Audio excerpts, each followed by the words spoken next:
नमस्कार, मैं आपका साथी सुमित अवस्थी। शाम के 7 बजने वाले हैं, चक्रव्यूह का वक्त हो गया है। शुरुआत करेंगे सबसे पहले वो 4 कहानियां जिन पर आज आपने वोटिंग कर अपनी पसंद हमको बताई है। तो जो आपकी पसंद आई है उसके मुताबिक चीफ इलेक्शन कमिश्नर का सिलेक्शन, सुप्रीम कोर्ट ने कैसे बढ़ा दी सरकार की टेंशन। इस खबर को दिलचस्पी ये दिखाई है 14% लोगों ने वो देखना चाहते हैं। आगे विस्तार से इस पर बताता हूं। अमेरिका में कैसे बचे उद्योगपति गौतम अडानी, इस खबर को देखने की दिलचस्पी बहुत लोगों में थी। 22% लोगों ने इस पर वोट दिया है। आगे इस पर भी विस्तार से बात करते हैं। और तीसरी कहानी नीट पेपर लीक को थी। नीट कांड का हेडक्वार्टर किंगपिन कौन है, इस खबर को 28% लोग देखना चाहते हैं। शाम 7:28 पर, अब से करीब आधे घंटे के बाद डिटेल में इस खबर का विश्लेषण आपके सामने रखता हूं। और जो खबर आज सबसे अधिक वोट पाकर नंबर 1 बनी है वो है पेट्रोल में फर्स्ट गियर। क्या अभी तो बस शुरुआत है, क्योंकि आज पेट्रोल, डीजल, सीएनजी सबके दाम बढ़ गए हैं। दूध भी महंगा हो चुका है, सोना भी महंगा हो चुका है। इंसान करे तो करे क्या, महंगाई डायन सर पर आ गई है। 36% दर्शकों ने इस खबर को देखने में दिलचस्पी दिखाई है और यही चक्रव्यूह की कवर स्टोरी है। जब कीमतें बढ़ रही हैं तो आप लोगों के ऊपर इतना भार क्यों डाल रहे हो, क्यों उनके पेट पर लात मार रहे हो? मोदी जी जो महंगाई मैन बन चुके हैं वो आप पर चाबुक चला रहे हैं। देखिए, विपक्ष को राष्ट्र के साथ खड़ा होना चाहिए। अंतर्राष्ट्रीय परिस्थितियां विकट हैं और उसके साथ साथ वैसे भी वर्क फ्रॉम होम ही करना है। उन्हें घर तो बैठा ही दिया है प्रधानमंत्री जी ने।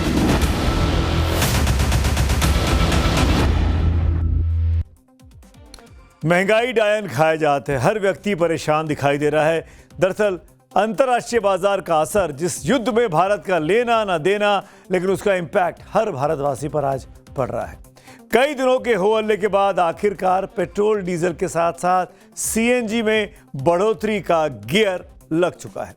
पेट्रोल और डीजल के दाम 3-3 रुपए प्रति लीटर बढ़ा दिए गए हैं, जबकि सीएनजी के रेट 2 रुपए प्रति किलो बढ़ाए गए हैं। ये तो पहले से तय था कि दाम बढ़ेंगे। लोग इस झटके के लिए कुछ हद तक मानसिक तौर पर तैयार भी हो गए थे। लेकिन सवाल ये है कि ये वृद्धि अब और नहीं होगी। दाम इतने पर ही स्थिर रहेंगे या फिर आगे दाम और बढ़ेंगे? क्या जनता को और झटकों के लिए जेब और ढीली करने की तैयारी रखनी पड़ेगी? क्या मोदी सरकार ने अभी बढ़ोतरी का केवल फर्स्ट गियर लगाया है कि आगे चलकर ये सेकंड, थर्ड और फोर्थ गियर में भी तब्दील हो सकता है, यानी महंगाई और भी बढ़ सकती है? ऐसे कई सवाल हैं जो आप सबके दिमाग में जरूर घूम रहे होंगे। ऐसे सभी सवालों का चक्रव्यूह यानी 360 डिग्री का संपूर्ण विश्लेषण तथ्यों के साथ आज हम करेंगे। लेकिन आपको सबसे पहले दिखाते हैं कि तेल बढ़ोतरी पर कैसे सियासी बयानबाजी आज दिन भर तेज रही। इस तरह के हालात पूरे दुनिया में हैं। पूरे दुनिया में पेट्रोल, डीजल और गैस के दाम बढ़े हुए हैं।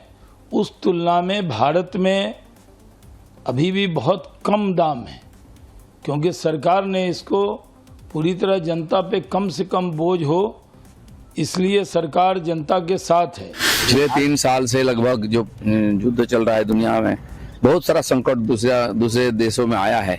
माननीय मोदी जी ने हमारे ऊपर आँच आने नहीं दिए थे, केवल गैस का दाम बढ़ा था। लेकिन ये सब जानते थे कि कब बढ़ेगा, तो बढ़ना जितना कम से कम बढ़ाया है। चाहे चर्चा करें, लेकिन अब लकीर के फकीर हो गए हम। अब लकीर पीट रहे हैं हम। अब वो काम निकल चुका। भुगतान देश को करना है। सरकार की नासमझी का भुगतान ये देश करेगा। अभी ये 2 रुपए बढ़ा है, ये और बढ़ना है। अभी झटके धीरे धीरे दे रहे हैं। ये लोगों का माइंड सेट कर रहे हैं। धीरे धीरे झटके देंगे। अभी बीच में ये कुछ ना कुछ, कहीं से जिहाद लाएंगे, कहीं से कुछ और लाएंगे, कहीं से नफरत लाएंगे। ये उसका तड़का लगाएंगे कि लोग उसके अंदर उलझ जाएं। इनसे सवाल ना करें।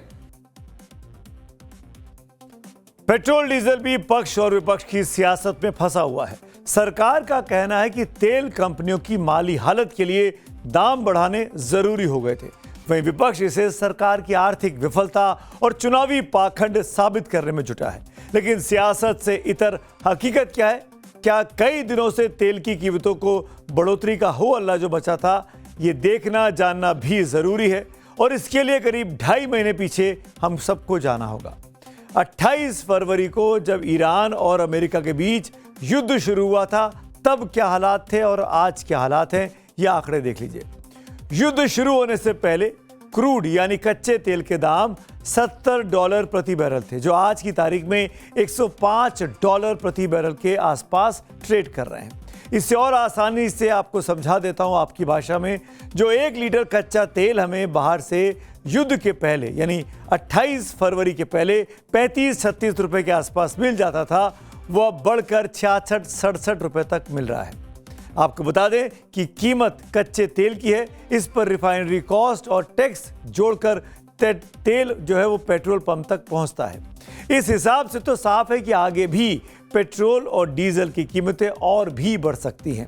लेकिन सवाल ये उठ रहा है कि जब 35 से 36 रुपए में कच्चा तेल मिल रहा था आज से करीब 2.5-3 महीने पहले, तब इसका फायदा जनता तक क्यों नहीं पहुंचाया गया। आज कच्चे तेल की कीमतें अंतर्राष्ट्रीय बाजार में बढ़ी हैं तो देश में भी कीमतें बढ़ा दी गई। ये तो समझ में आ रहा है कि पूरे देश को एक होना चाहिए, लेकिन इस सवाल का जवाब नहीं मिल रहा कि जब कीमतें कम थीं 3 महीने पहले, 4 महीने पहले, तब वाकई में इसका फायदा आम व्यक्ति तक, आम उपभोक्ता तक क्यों नहीं पहुंचाया गया। ये समझ से परे है। इस वजह से ऑयल मार्केटिंग कंपनियों ने जमकर पैसा भी कमाया है। आपको बता दें कि देश में खपत होने वाले ईंधन की आपूर्ति इंडियन ऑयल कंपनी से करीब 40% की होती है और भारत पेट्रोलियम से 22%, यानी ये 2 भारत की सबसे अधिक आपूर्ति करने वाली तेल कंपनियां हैं। सरकार के आंकड़ों के मुताबिक बीते 2.5 महीने में क्रूड की कीमतें बढ़ने से तेल कंपनियां बहुत ज्यादा दबाव में थी। इसीलिए कंपनियों ने घाटे की भरपाई के लिए ये कदम उठाया। मंगलवार को पेट्रोलियम मंत्री हरदीप पुरी कह चुके थे कि खराब वित्तीय स्थिति से तेल कंपनियां रोजाना 1000 करोड़ रुपए का भारी नुकसान उठा रही है। सुनिए। My oil companies are losing 1,000 crores a day. Their under recoveries are in the tune of nearly 1,98,000. So we will have to start worrying about these things. तेल के दाम तो आज ही बढ़े, लेकिन कैसे ये दाम बढ़े इन कंपनियों के, ये भी आपको दिखा देते हैं। तो क्या ईरान अमेरिका युद्ध की वजह से पेट्रोल, डीजल और गैस के दाम बढ़े? क्या सरकार के पास दाम बढ़ोतरी के अलावा अब कोई चारा नहीं बचा था? क्या ग्लोबल ऊर्जा संकट से बचने के लिए दाम बढ़ाने जरूरी हो गए थे? सवाल यह भी है कि सरकार आखिर कब तक जनता के ऊपर बोझ डालकर ग्लोबल संकट से लड़ेगी। और सबसे बड़ा सवाल तो यह भी कि जब युद्ध 2.5 महीने से चल रहा था, पिछले 15 दिनों से ब्रेंट पर क्रूड ऑयल $100 प्रति बैरल के ऊपर चल रहा है, तो फिर दाम आज क्यों बढ़ाए गए? 15 दिनों से तो क्रूड के दाम नहीं बढ़े, फिर आज क्यों दाम बढ़ा दिए गए? विपक्ष इसके पीछे 5 राज्यों में हुए चुनाव को मुख्य वजह बता रहा है। इस सरकार को कोई मतलब नहीं है लोक संवेदनाओं से, एक पैसा नहीं, मैं बता रहा हूं। मैं तो बार बार ये कह रहा हूं कि इस देश में 1 नेशन 1 इलेक्शन तो बहुत नुकसान कर जाएगा। मैं तो चाहता हूं 12 महीने चुनाव हो, क्योंकि ये सरकार सिर्फ चुनाव से डरती है। चिंता ये नहीं है, आप जैसे पूछ रहे हैं ना सवाल पेट्रोल डीजल, ये स्टैंड अलोन फेनोमेना नहीं है।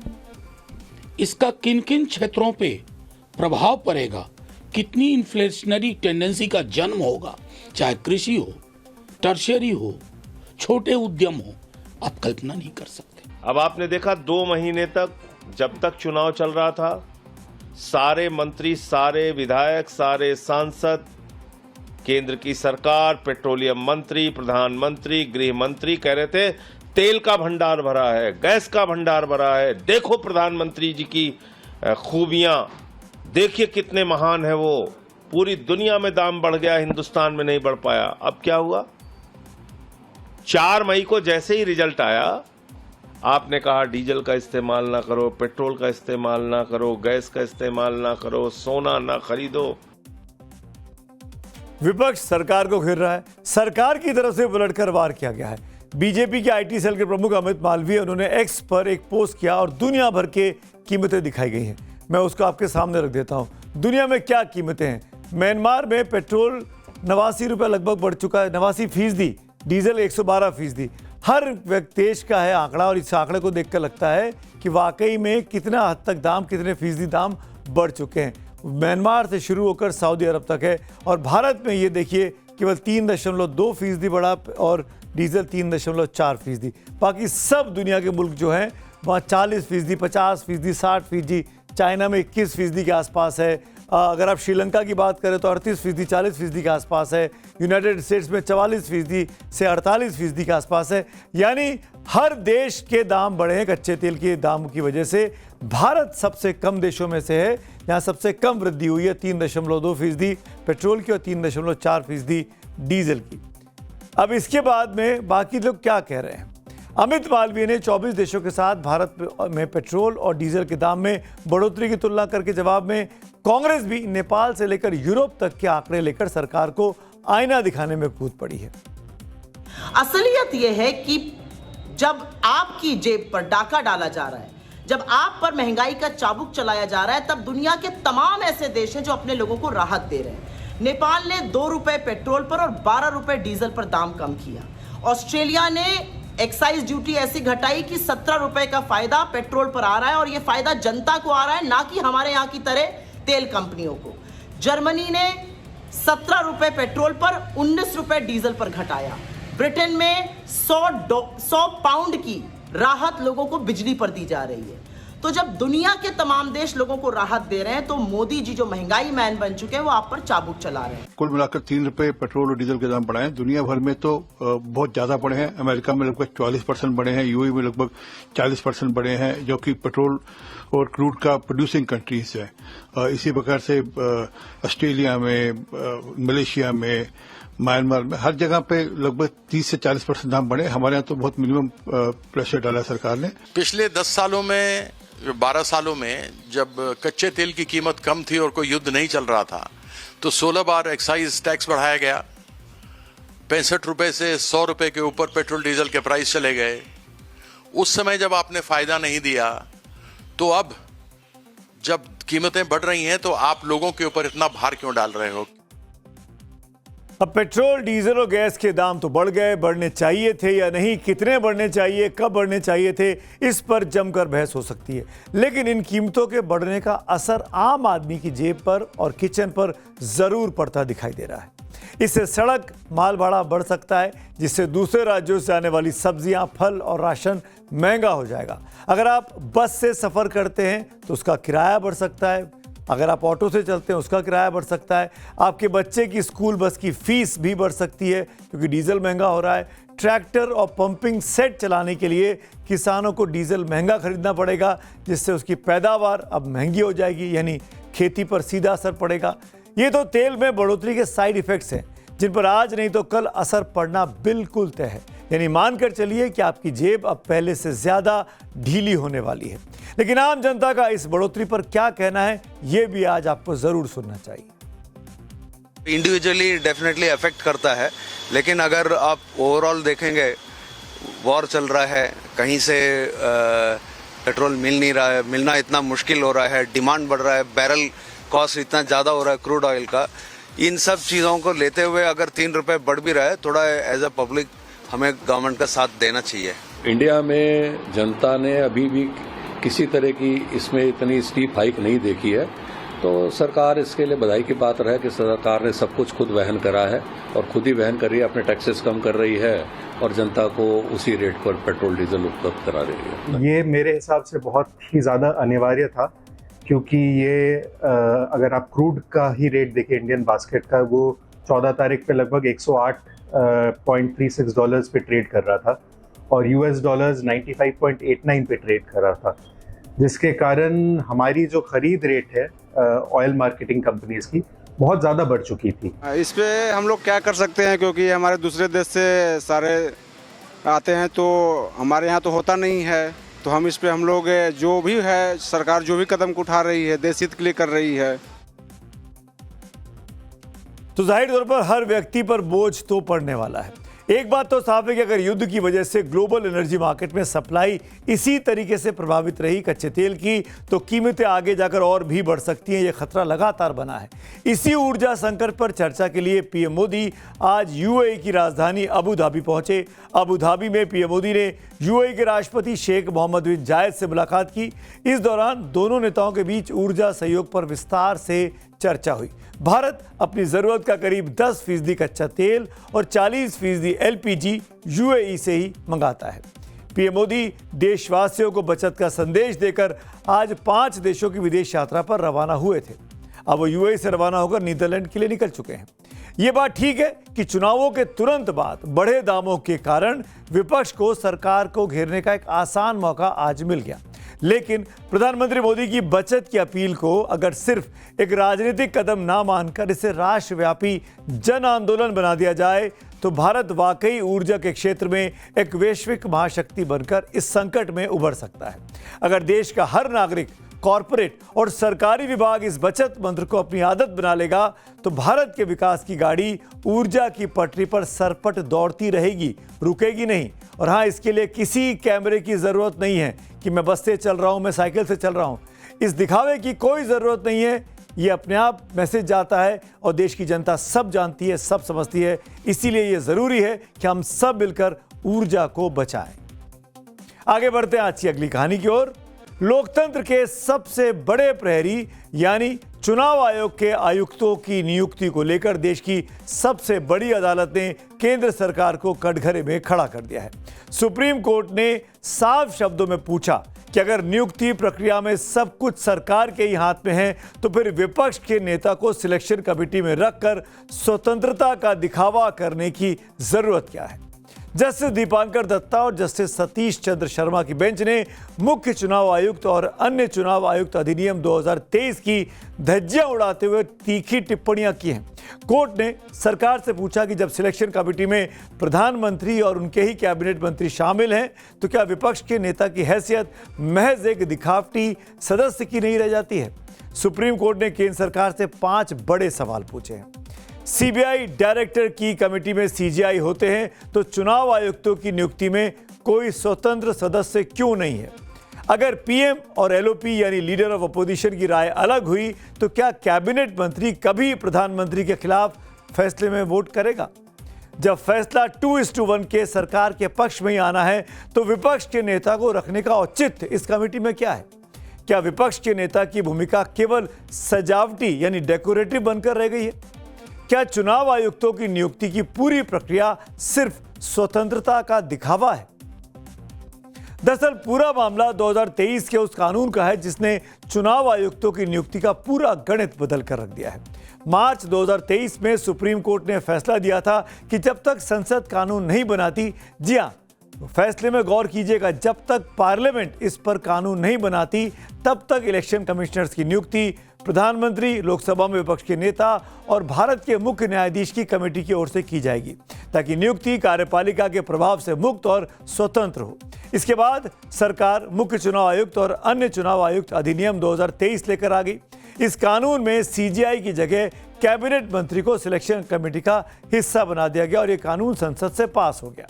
देश की सबसे बड़ी अदालत में जब इस बड़े मामले पर सुनवाई चल रही थी तो कोर्ट ने देश के अटॉर्नी जनरल आर वेंकटरमणी से सीधा सवाल पूछा, अगर प्रधानमंत्री एक नाम चुने और विपक्ष का नेता दूसरा तो तीसरा सदस्य यानी केंद्रीय मंत्री किसके पक्ष में जाएगा। इस पर अटॉर्नी जनरल आर वेंकटरमणी ने कहा कि वो इस बारे में कोई अनुमान नहीं लगाना चाहते और व्यवहारिक स्थिति पर टिप्पणी करने से बचना चाहेंगे। अदालत ने इस जवाब पर सख्त लहजे में कहा, ऐसी स्थिति में पूरी प्रक्रिया कार्यपालिका के नियंत्रण में चली जाती है। यहां आपको बता दें कि सुप्रीम कोर्ट ने जो कुछ भी कहा वो महज ऑब्जर्वेशन है। फैसला क्या आएगा, मामला डबल बेंच से बड़ी बेंच में 5 मेंबर बेंच में ट्रांसफर होगा, क्या होगा ये तो वक्त पे पता चलेगा। अभी हम इस पर कुछ नहीं कर सकते, लेकिन सुप्रीम कोर्ट ने साफ कर दिया कि निष्पक्ष चुनाव संविधान का मूल ढांचा है और जनता को चुनाव आयोग सिर्फ स्वतंत्र होना ही नहीं चाहिए बल्कि स्वतंत्र दिखना भी चाहिए। कोर्ट ने मार्च 2024 में की गई नियुक्तियों से जुड़े तमाम रिकॉर्ड तलब कर लिए हैं। मामले की अगली सुनवाई अगले हफ्ते होनी है। इससे पहले सुप्रीम कोर्ट ने 6 मई को इसी मामले की सुनवाई के दौरान पूछा था कि क्या अदालत संसद को नया कानून बनाने का निर्देश दे सकती है, क्योंकि कानून बनाना संसद का विशेषाधिकार है। इन तमाम मुद्दों पर बातचीत के लिए मेरे साथ जुड़ चुके हैं प्रोफेसर फैजान मुस्तफा, जो जाने माने संविधान के विशेषज्ञ हैं। प्रोफेसर साहब, शुक्रिया वक्त निकालने के लिए। किस तरीके से आप देखते हैं सुप्रीम कोर्ट के इस महत्वपूर्ण ऑब्जर्वेशंस को। ऑब्जर्वेशन से सर, ये फैसला नहीं है, मैं खुद जानता हूं। सुमित, देखिए, एक तो ये कि जजेस की ऑब्जर्वेशंस पे गेस करना कि क्या फाइनल जजमेंट होगा बड़ा रिस्की मामला है। और क्योंकि जस्टिस दत्ता ने ये भी कहा कि हम 5 जज बेंच को रिफर कर दें ये मैटर, तो उनके लिए आसान ये होगा ऑप्शन कि वो 5 जज बेंच को रख दें और जो कुछ ऑब्जर्वेशंस कर दी वो मीडिया में रिपोर्ट हो गई, और 5 जज बेंच के पास इस मैटर को जाने का मतलब है कि अनदर 2-3 इयर्स ये इस मामले को और लटका दिया जाएगा और जो आज लॉ है वो लॉ रहेगा। लेकिन जो बात जस्टिस दत्ता कह रहे हैं वो अपने आप में बात सही है कि जनतंत्र में न सिर्फ चुनाव होना अहम है बल्कि जो चुनाव का एम्पायर है वो पाकिस्तान के एम्पायर शकूर राणा की तरह ना हो। हम लोग जिस जमाने में कॉलेज और यूनिवर्सिटी में पढ़ते थे तो पाकिस्तानी एम्पायर्स को देख के सर पीटते थे। तो इलेक्शन कमीशन एक एम्पायर है, एक रेफरी है, वो जो कुछ भी करता है उस पे राजनीतिक क्या व्यू लेते हैं वो तो राजनीतिक जाने जी, लेकिन देश के आम लोग मेरी तरह आपकी तरह उनको जो वो रोटी फिल्म थी राजेश खन्ना की कि ये पब्लिक है ये सब जानती है। जी सर मैं उससे उन्हें देखना चाहिए। मैं अगला सवाल जो आपसे पूछना चाहता हूँ ये कि आखिरकार सॉल्यूशन क्या हो सकता है इस पूरे विवाद का? कि अगर मुख्य न्यायाधीश भी हों तब भी 100 में से 90 केसेस में मुख्य न्यायाधीश प्रधानमंत्री के साथ ही जाएंगे। अच्छा, पास्ट एक्सपीरियंस से आप ये सोचिए कि 2 स्तंभ हैं हमारे, एक कार्यपालिका का अध्यक्ष है और एक हमारा न्यायपालिका का अध्यक्ष है, तो लाइकलीहुड आमतौर से ये होगा। लेकिन कोई कोई केस ऐसा होगा कि मुख्य न्यायाधीश कहेगा कि भाई नहीं, इसमें जो लीडर ऑफ अपोजिशन कह रहे हैं वो बात मानी जाए। मैं ये समझता हूं, मेरी राय ये है जी कि जो भी लॉ है अगर यही रहने दिया जाए, क्योंकि संसद की संप्रभुता है हमारे संविधान में जो संसद ने बना दिया, और अगर कोर्ट ये कहे कि लॉ तो यही रहेगा लेकिन जब भी आप अपॉइंटमेंट करें चुनाव आयुक्त का तो सर्वसम्मति से करें। देखिए जब सर्वसम्मति आएगी, बहुमत नहीं सर्वसम्मति, तो ना तो राहुल गांधी कोई नाम ऐसा दे पाएंगे जो बिल्कुल कांग्रेस का कमिटेड आदमी हो, और ना सरकार ऐसा कोई नाम लाएगी जो सरकार के साथ बहुत क्लोजली काम कर चुका हो। तो फिर ऐसे लोग आएंगे जो बीच के होंगे जी, जो दोनों को एक्सेप्टेबल होंगे। चलिए, आपने सॉल्यूशन तो बताया, लेकिन क्या इस सॉल्यूशन पर सरकार अपनी राय रखेगी और मानेगी सॉल्यूशन को? ये तो वक्त बताएगा, या सुप्रीम कोर्ट के फैसले का हमको इंतजार करना होगा। देश में दरअसल कई ऐसे बड़े पद हैं जिनकी भूमिका हर हाल में निष्पक्ष होनी चाहिए, और यही वजह है कि इनका चयन एक हाई लेवल सिलेक्शन कमेटी करती है, और तमाम कमेटियों में नेता विपक्ष भी मौजूद होते हैं। इनका कंपोजिशन अलग अलग होता है। सीबीआई डायरेक्टर के सिलेक्शन कमेटी में प्रधानमंत्री, सीजीआई और नेता विपक्ष होते हैं। लोकपाल की कमेटी में पीएम, लोकसभा स्पीकर, सीजीआई या उनके द्वारा नॉमिनेट किए जज और नेता विपक्ष होते हैं। सीवीसी यानी सेंट्रल विजिलेंस कमिश्नर के सिलेक्शन कमेटी में प्रधानमंत्री, गृह मंत्री और नेता विपक्ष होते हैं। चीफ इंफॉर्मेशन कमिश्नर यानी सीआईसी के सिलेक्शन में प्रधानमंत्री, केंद्रीय मंत्री और नेता विपक्ष होते हैं। वहीं मुख्य चुनाव आयुक्त और चुनाव आयुक्तों की नियुक्ति के सिलेक्शन पैनल में पीएम, एलओपी और कैबिनेट मंत्री होते हैं। ये तमाम कमेटियां हैं। ताज़ा विवाद इसी सीईसी की कमेटी को लेकर की निष्पक्षता को लेकर खड़ा हुआ है, क्योंकि इलेक्शन कमीशन का काम यही सीईसी के लोग देखते हैं और यही देश में चुनाव कराते हैं। जाहिर है मुद्दा चुनाव आयोग की साख से जुड़ा है, तो इस पर अब सियासत भी खूब हो रही है। क्या कह रहे हैं सियासतदान, वो भी आप सुन लीजिए। इलेक्शंस में जिस तरह से लोगों के वोट काटे जा रहे हैं, पहले बिहार में, फिर हमने बंगाल में देखा, यूनिवर्सल एड एंड फ्रेंचाइज के साथ लोकतंत्र के साथ खिलवाड़ हो रहा है। और असलियत यह है कि इस मामले को विपक्ष के नेता राहुल गांधी जी ने उठाया है, जब वो सीबीआई डायरेक्टर की नियुक्ति पर भी सवाल उठा रहे हैं कि हम एक रबर स्टैंप नहीं है नेता प्रतिपक्ष। नेता प्रतिपक्ष ने सेल्फ अप्रेजल रिपोर्ट मांगी, 360 डिग्री रिपोर्ट मांगी, कुछ भी नहीं मिला। 69 कैंडिडेट्स की नियुक्ति ऐसे ही की जा रही है। जो लोकतंत्र को बचाने के लिए संस्थाएं बनी हैं, जो कॉन्स्टिट्यूशनल इंस्टीट्यूशंस लोकतंत्र की सुरक्षा के लिए बने हैं, उनको ही खत्म किया जा रहा है, और उसी की बात आज सुप्रीम कोर्ट ने की है। जो चुनाव आयोग है उसकी गरिमा लगातार 3 सालों से गिर रही है, और जनता का चुनाव आयोग पे भरोसा हट गया है। तो ये जो सुप्रीम कोर्ट की टिप्पणी है, ये भाजपा की वर्तमान सरकार पे करारा तमाचा है। लोकतंत्र के लिए चुनाव आयोग की नियुक्ति निष्पक्ष होनी चाहिए, जनता का उस पर भरोसा होना चाहिए।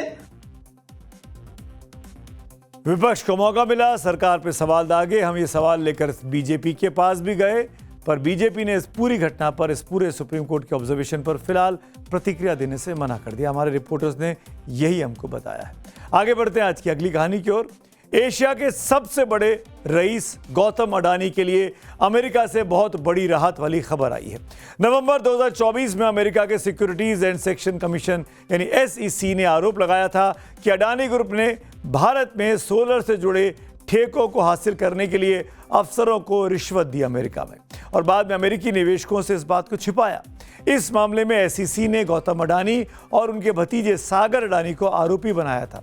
अब खबर यह है कि गौतम अडानी और सागर अडानी के वकीलों ने इस केस को खत्म करने का रास्ता निकाल लिया है। सेटलमेंट की ओर बात आगे बढ़ गई है। ब्लूमबर्ग की रिपोर्ट के मुताबिक गौतम अडानी और सागर अडानी इस मामले को सेटल करने के लिए $18 मिलियन देने को सहमत हो गए।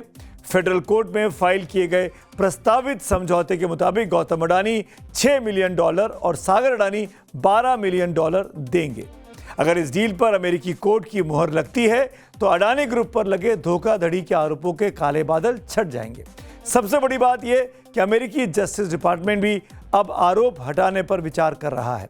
सुनिए क्या कुछ कहा अडानी ग्रुप से जुड़े करंजवाला एंड कंपनी के को फाउंडर रायन करंजवाला ने। Two cases filed against the Adani Group. One was an indictment in November 24 by the U.S. Department of Justice, and the other was a civil case which the SEC had filed against them.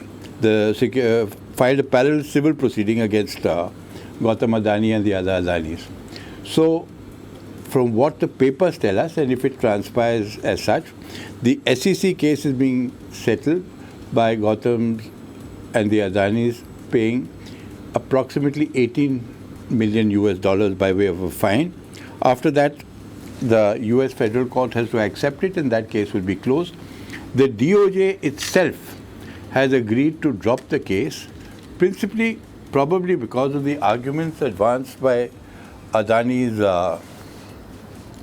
group of lawyers, namely saying that A, you don't have the necessary jurisdiction, and B, that there was no evidence and to prove that any such wrongdoing. इधर New York times जो कि America का प्रतिष्ठित अखबार है, उसकी एक report के मुताबिक इस मामले में गौतम अडानी ने जो नए वकील रॉबर्ट जे ग्यूआरफ को अपने मुकदमे का काम सौंपा, उनकी इस सेटलमेंट में बड़ी भूमिका रही। रॉबर्ट ग्यूआरफ राष्ट्रपति डोनाल्ड ट्रंप के निजी वकील भी रहे। रॉबर्ट ने अमेरिकी जस्टिस डिपार्टमेंट के अफसरों के साथ एक मीटिंग की। इस दौरान अडानी की तरफ से एक प्रस्ताव रखा गया, अगर उनके खिलाफ चल रहे भ्रष्टाचार और धोखाधड़ी के आरोप हटा दिए जाते हैं तो वे अमेरिकी अर्थव्यवस्था में $10 बिलियन का निवेश करेंगे, जिससे अमेरिका में 15,000 नौकरियां भी पैदा होंगी। जैसे ही अमेरिका से अडानी की क्लीन चिट की खबर आई, इधर देश में राहुल गांधी एक्टिव हो गए। कांग्रेस नेता जो कि विपक्ष के नेता भी हैं, उन्होंने अडानी के बहाने सीधे प्रधानमंत्री मोदी को निशाने पर लिया। राहुल गांधी ने एक्स पर पोस्ट किया, compromise PM in trade deal नहीं, अडानी की रिहाई का सौदा किया है। राहुल गांधी के इसी आरोप पर हमारे सहयोगी अरुणील ने देश के कॉमर्स मिनिस्टर पीयूष गोयल से सवाल पूछा। सवाल दागे तो मंत्री जी ने राहुल गांधी की टिप्पणी पर क्या कहा, सुनिए जरा। As well as Rahul Gandhi has hit out saying that they don't want to sign the India-US trade deal because PM Modi wants to benefit Adani. You still take Rahul Gandhi seriously? तो अब आगे बढ़ते हैं, बात करते हैं आज की अगली स्टोरी की ओर, जो कि नीट पेपर लीक का मामला है। नीट पेपर लीक केस में बहुत बड़ी अब खबर आ रही है। इस वक्त ये बड़ी खबर है, एक और बड़ी गिरफ्तारी हुई है। नीट पेपर लीक का मास्टरमाइंड बताया जाने वाला एक शख्स गिरफ्तार किया गया है। बताया जाए कि प्रोफेसर है ये, पीवी कुलकर्णी इसका नाम है। इसको सीबीआई ने गिरफ्तार किया है। केमिस्ट्री का टीचर है आरोपी, पीवी कुलकर्णी इसका नाम है। पुणे से गिरफ्तार किया है, केमिस्ट्री का टीचर है और ये इसको मास्टरमाइंड के तौर पर अब सीबीआई देख रही है। एनटीए नेशनल टेस्टिंग एजेंसी की ओर से ये पेपर बनाने की प्रक्रिया में शामिल था। पुणे से सीबीआई ने कुलकर्णी को गिरफ्तार किया है। नीट तैयारियों को लेकर ये कोचिंग देता था। कुलकर्णी की पेपर तक सीधी पहुंच थी, जैसा कि जांच एजेंसियों के सूत्रों से पता चल रहा है। इसीलिए ये पेपर लीक करने में कामयाब रहा। गंभीर इल्जाम लगे हैं कुलकर्णी पर। प्रोफेसर है, अपने आप को बताता है। अब तक कुल 8वीं गिरफ्तारी है ये इस पूरे मामले में सीबीआई के पास। इस पूरे मामले में नीट कांड का जो हेडक्वार्टर है, यानी कहां पर है, HQ, उस हेडक्वार्टर का किंगपिन कौन है? वो सिर्फ एक है या उसके इनर सर्कल में ऐसे कई सीक्रेट शख्स हैं जिसकी 2 आंखें और 12 हाथ हैं? 22 लाख से भी अधिक नीट स्टूडेंट्स के असली गुनहगार वो बड़े लोग कौन हैं जो बार बार बचकर निकल जाते हैं, जिनके चेहरे दुनिया के सामने बेनकाब नहीं हो पाते, लेकिन पर्दे के पीछे बरसों से वो अपना नीट नेक्सस चलाते रहते हैं।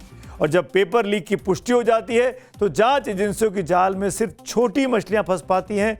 आज देश के शिक्षा मंत्री धर्मेंद्र प्रधान ने प्रेस वार्ता की। नीट परीक्षा और पेपर लीक को लेकर बड़े बड़े दावे किए, हम वो भी आपको बताएंगे।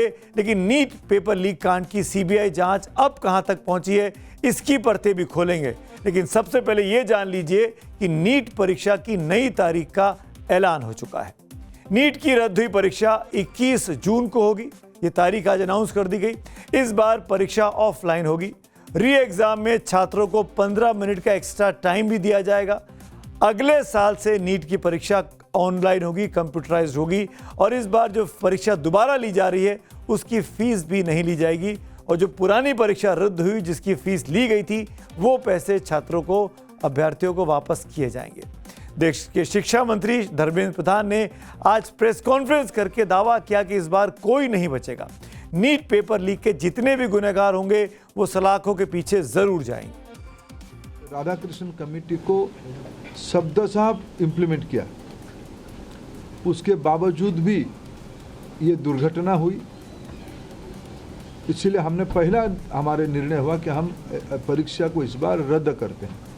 सीबीआई ने त्वरित कार्रवाई शुरू किया है।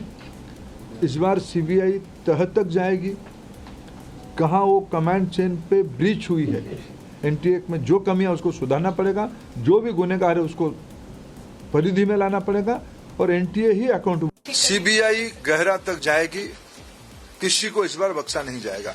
पिछले बार भी बख्शा नहीं गया था, लेकिन इस बार भी ये मैंने कहा ना, इसकी राधाकृष्ण कमेटी को पूरा लागू करने के बावजूद भी ये घटना हुई है।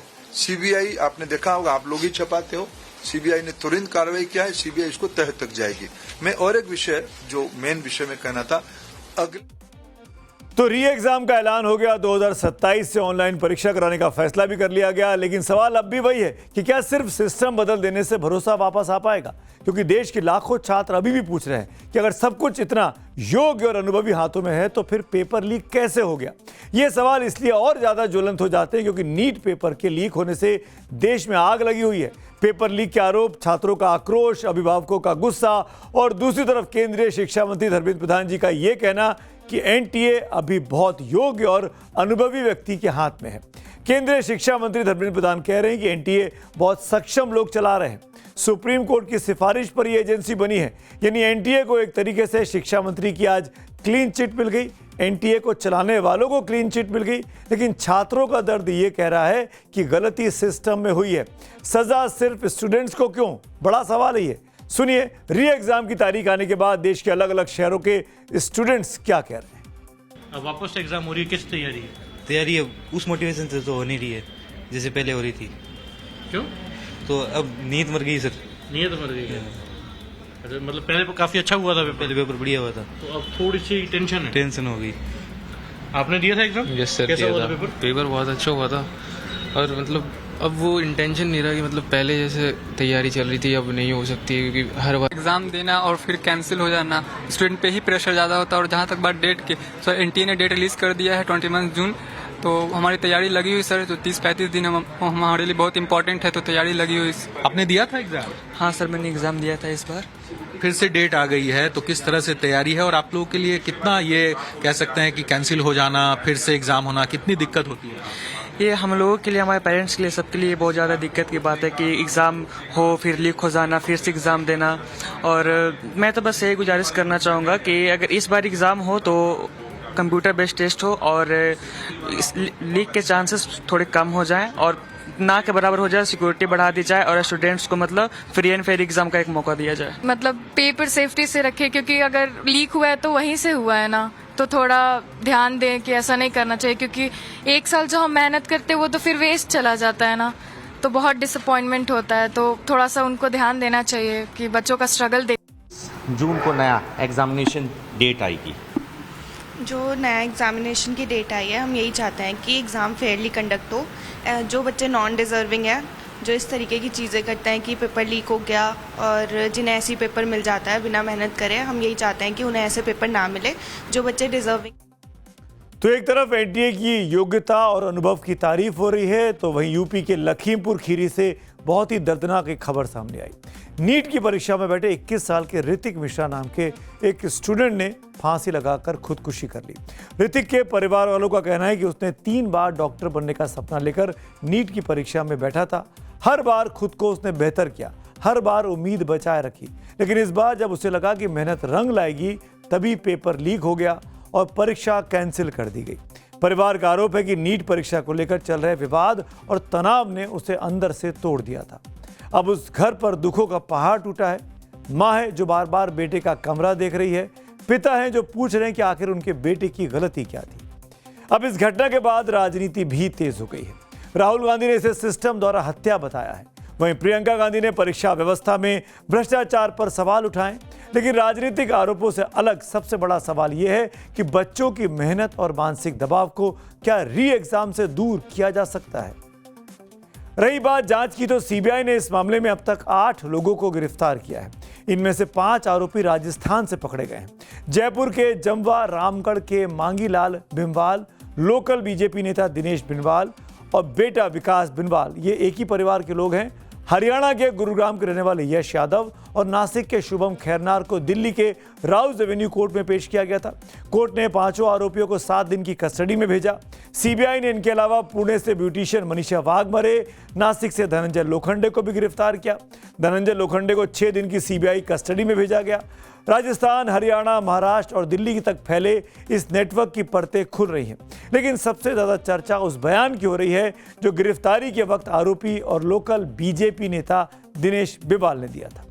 जो लोगों को बचाया जाता है और एक आम आदमी को परेशान किया जाता है। जो बड़े मुद्दे हैं, जो बड़े खेल है, उनको तो बचाया जाता है और छोटे बड़े लोगों को बचाया जा रहा है। सुना आपने, दिनेश बिनवाल कह रहे हैं कि बड़े लोगों को बचाया जा रहा है और छोटे लोगों को गिरफ्तार किया जा रहा है। अब इस बयान के बाद सवाल और ज्यादा गंभीर हो जाते हैं। क्या गिरफ्तार हुए आरोपी सिर्फ बिचौलिए हैं, छुटभइये हैं? सवाल यह कि असली गुनहगार कौन है और ये बड़ा शख्स कौन है? लेकिन इसी पे गांठ बांध लीजिए कि इस केस में लोकल बीजेपी नेता दिनेश बिनवाल का परिवार भी दूध का धुला नजर नहीं आता। बिनवाल परिवार का बिनवाल प्रॉपर्टीज के नाम से रियल एस्टेट का कारोबार है, लेकिन जांच में अब सिर्फ परिवार की प्रॉपर्टी नहीं, पूरे परिवार की मेडिकल एंट्री सवालों में है। जांच में पता चलता है कि मांगीलाल बिनवाल का बेटा विकास और बेटी प्रगति सरकारी मेडिकल कॉलेज में पढ़ रहे हैं। घनश्याम बिनवाल की बेटियां पलक और सानिया भी नीट क्लियर कर चुकी हैं। वहीं दिनेश बिनवाल की बेटी गुंजन को भी मेडिकल कॉलेज में दाखिला मिला हुआ है। यानी एक ही परिवार के 5 सदस्य डॉक्टरी की पढ़ाई इस वक्त कर रहे हैं। लेकिन इस पूरे केस का सबसे चौंकाने वाला चेहरा है ऋषि बिनवाल। जांच एजेंसियों का दावा है कि इस साल दिनेश बिनवाल अपने बेटे ऋषि के लिए नीट का पेपर हासिल करना चाहते थे, क्योंकि उसका बेटा ऋषि पढ़ने में उतना अच्छा नहीं था कि वो नीट की परीक्षा पास कर सके। सुनिए टाइम्स नाउ नवभारत की पड़ताल में ऋषि बिनवाल के स्कूल के डायरेक्टर का क्या कहना है। उम्मीद थी कि भाई नीट का पेपर क्लियर कर जाएगा, कभी ऐसी उम्मीद थी, आशा थी? नहीं, ऐसा कभी फील नहीं हुआ, ना पेरेंट्स ने ऐसा कहा मुझसे कि नीट करवाएंगे इनको। केवल उनका यह था कि रेगुलर 12th क्लास रहेगा ये। अच्छा, और पढ़ाई में कैसा था? एवरेज आप काफी बता रहे हैं, औसत बता रहे हैं, बाय ग्रेस पास हुआ है बच्चा ना? हाँ, बिल्कुल सर, पढ़ाई में काफी औसत बच्चा था वो। कई बार कई ट्यूशन भी छोड़ देता था वो करते वक्त। अच्छा, मतलब बहुत ज्यादा पुअर रहा है पढ़ाई में? हाँ, एकेडमिक्स अच्छे नहीं थे? बिल्कुल सर। तो जो अपने आप को छोटी मछली बताकर क्लीन चिट लेने की कोशिश कर रहा है, उसके परिवार पर भी सवाल खड़े हो रहे हैं, पर वो छोटी मछली बड़ी मछली की ओर इशारा जरूर कर रहा है। सीबीआई की जांच में अब सबसे बड़ा सवाल यह है कि आखिर नीट का पेपर लीक कहां से हुआ। क्या गड़बड़ी पेपर सेट करने के दौरान हुई या फिर प्रिंटिंग प्रेस से हुई, या एग्जाम सेंटर तक पहुंचाने वाले रास्ते से पेपर लीक हो गया। दरअसल नीट परीक्षा के पूरे सिस्टम में 5 बड़े चरण होते हैं। 5 जांच एजेंसियां अब इन्हीं चरणों की कड़ियां जोड़ रही हैं। पहला चरण पेपर तैयार करना। नीट का पेपर तैयार करने के लिए एनटीए देश भर से फिजिक्स, केमिस्ट्री और बायोलॉजी के एक्सपर्ट्स बुलाता है। एक्सपर्ट्स की पहचान पूरी तरीके से गोपनीय रखी जाती है। पेपर सेटिंग एक तरह के बंकर जैसे सुरक्षित कमरे में रखकर होती है, जहां बाहरी दुनिया से करीब करीब पूरा संपर्क काट दिया जाता है। दूसरा चरण, पेपर को सेफ रखना। तैयार पेपर को एनटीए के दफ्तर में बिना इंटरनेट से जुड़े कंप्यूटर टर्मिनल पर रखा जाता है। कौन कौन उस फाइल को खोल रहा है, कितनी बार एक्सेस हो रहा है, इसका पूरा रिकॉर्ड मेंटेन किया जाता है। तीसरा चरण प्रिंटिंग प्रेस का होता है। पेपर को प्रिंट करने के लिए गोपनीय प्रिंटिंग प्रेस भेजा जाता है। यहाँ भी बहुत सख्त निगरानी रहती है। एनटीए का अधिकारी हर प्रेस पर तैनात रहता है। प्रिंटिंग प्रेस में मोबाइल फोन ले जाने की अनुमति तक नहीं होती। वहाँ कम से कम कर्मचारियों को ही एंट्री मिलती है। पूरी प्रिंटिंग प्रक्रिया सीसीटीवी निगरानी में होती है। चौथा चरण, पेपर को बैंक वॉल्ट और परीक्षा केंद्र तक पहुँचाना होता है। प्रिंट होने के बाद पेपर बैंक के वॉल्ट में रखा जाता है। फिर वहां से जिला प्रशासन और पुलिस की निगरानी में परीक्षा केंद्रों तक, परीक्षा की तारीख तक पहुंचाया जाता है। हर जिले में एक कमेटी बनाई जाती है जिसकी अगुवाई जिला मजिस्ट्रेट खुद करते हैं। पुलिस अधिकारी भी इस टीम का हिस्सा होते हैं। यानी कुल मिलाकर आप समझ सकते हैं कि पूरा सुरक्षा के इंतजाम है, तब भी पेपर लीक हो जाता है। मैंने एक इंटरव्यू किया है, मेरे चैनल पे आप देख पाएंगे कल उसको। टाइम्स नाउ नवाद के डिजिटल प्लेटफॉर्म पर एक विसल ब्लोअर है, वो समझा रहा है कि कैसे पेपर लीक होता है और क्यों 10 सालों में भी 2-2 बार सीबीआई की जांच होने के बाद भी कोई भी चीज सामने नहीं आ पाई है। अब आखिर में बात करते हैं पब्लिक व्यू की। नीट मामले पर माधुरी चिंचमलतपुरे का एक ट्वीट है, बिना राजनीतिक और प्रशासनिक सुरक्षा कवच के कोई राज्य प्रिंटिंग प्रेस या कोचिंग हब की इतनी हैसियत नहीं है कि वे राष्ट्रीय स्तर पर बच्चों का भविष्य नीलाम कर सकें। मोहरे जमीन पर हैं, लेकिन शय सत्ता के गलियारों से है। अडानी मुद्दे पर एक और व्यू आया प्रोफेसर प्रदीप का। अडानी कॉरपोरेट का आकार इतना बड़ा हो गया है कि वो अमेरिका की अर्थव्यवस्था और भारत के कूटनीतिक रिश्तों को प्रभावित करने लगे तो मामला सिर्फ कानूनी नहीं बल्कि ग्लोबल पावर पॉलिटिक्स का बन जाता है। तो आज मेरे साथ इतना ही। अब से मुलाकात कल होगी, तब तक के लिए शुभ रात्रि।